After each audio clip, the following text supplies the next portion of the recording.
Good afternoon. My name is Mike Josti. I'm a trooper out of the 75th RTT. I've been on the dive team now for over 18 years. I'm here going to be giving you a tour at the Massachusetts State Police Learning Center and Museum. We're all being COVID compliant. That's why I'm not doing this for you in person. But today, I'm staying socially distanced away from me and my friends today, so we're all just going to be fine and safe. I'm bringing you from the inside of the State Police Surface Support Dive Truck. We use this truck as an opportunity and place where the divers can get ready. We can brief the divers. We can show them what position they're going to be, what positions we'll be working on. We carry a number of items for surface applied operations, for gear, for support, for gentlemen to store their gear as they're getting ready. What we're going to be doing is we're going to be stepping outside of the truck in just a bit. I'm going to show you some of our dive gear. Later on, we have a STEM activity that we're going to be providing to you that's related to diving as well too. Hopefully, if you have an opportunity to come and see the museum, you can bring questions to them and maybe we'll be able to get them answered for you in this virtual format. Or if we're all lucky enough, I can come and meet you directly sooner than later and we can all talk together and trade ideas and have some fun. Thanks for coming. Good afternoon again. We're outside as I have some of our dive team equipment actually put out here. As you guys might know, diving here in the Boston waters and New England, so what we typically end up doing is we wear what's called a dry suit.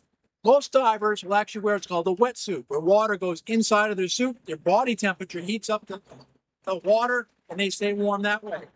These ones here, we actually are protected from the water, but not the temperature.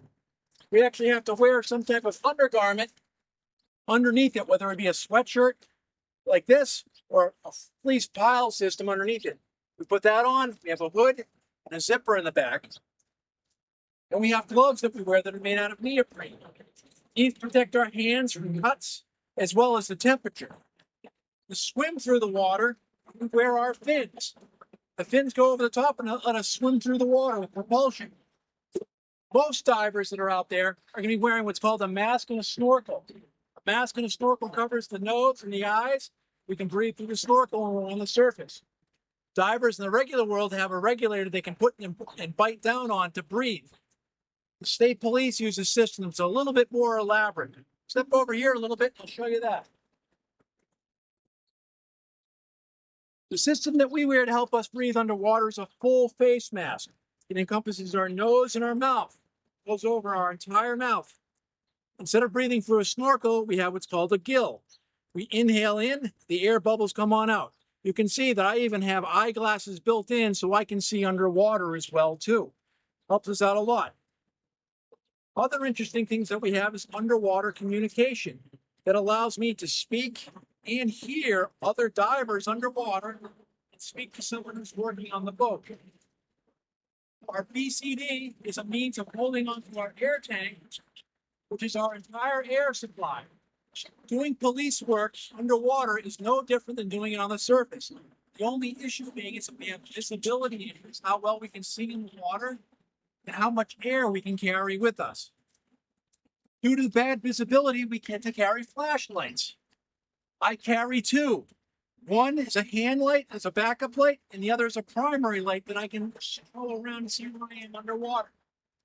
The BC allows us to displace water and move throughout the water column. Very helpful tool. One of the things that we have to worry about in the dry suit or the human body is we have air spaces in our body. To compensate that to allow us to dive, we have to wear weights. Weights that go around our ankles, and weights that we have to wear in a system to help us get underwater. By the time it's all said and done, I wear my suit, my fins, my weights, and my tank. I'm wearing approximately 120 pounds. And we're swimming underwater with that all on. So it's something we have to be very, very capable for and able to do. Most divers also carry knives.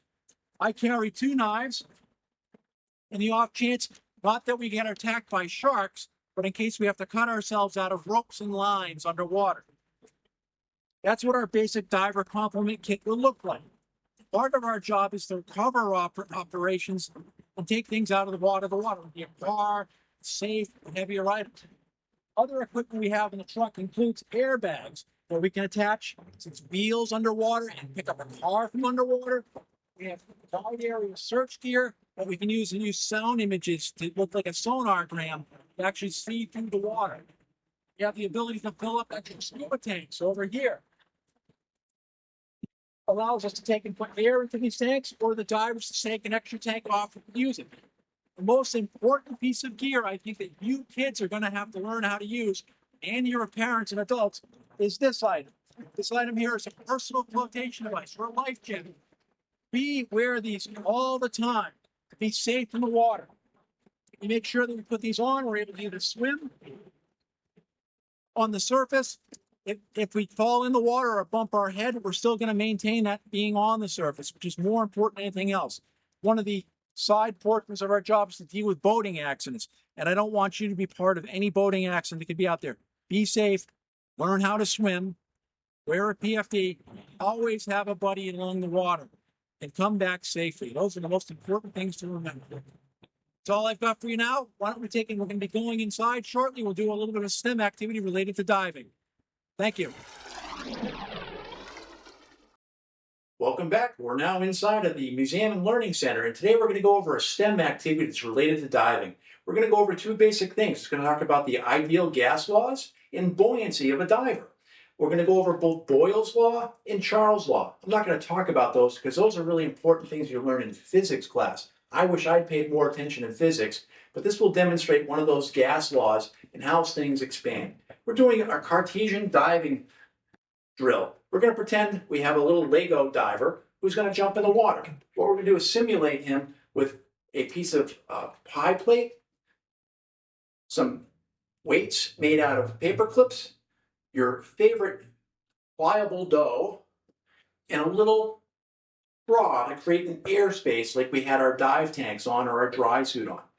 What we're first going to do is we're going to cut the bottom of the pie plate and trace our diver on it. Cut it out, and you're going to have a little shape of a diver. You're going to use a paper clip to attach to that. You're going to take and run a piece of the pipe through the paper clip, and you're going to stick that to the bottom. To add our weight belt, we're going to add a little bit of that pliable dough to the bottom of the diver. Just to show you that the diver actually floats slightly, we're going to stick him in the water and see that he floats. I'm going to take him out here a little bit.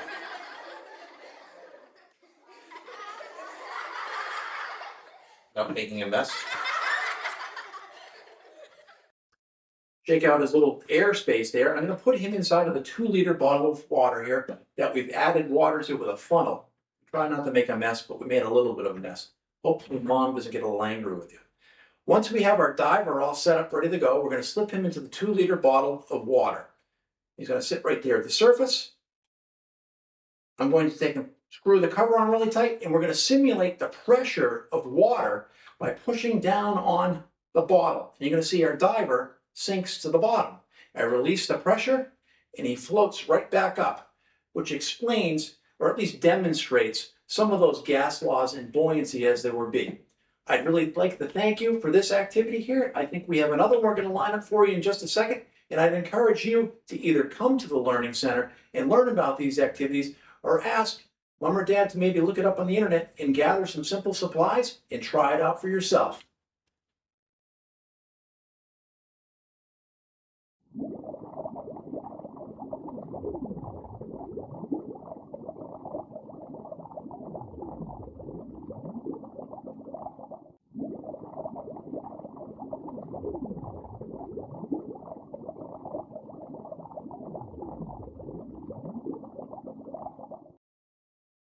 And welcome back. The next thing we're going to be doing is making an underwater viewer. We talked about earlier the water pressure and how water pressure affects the body.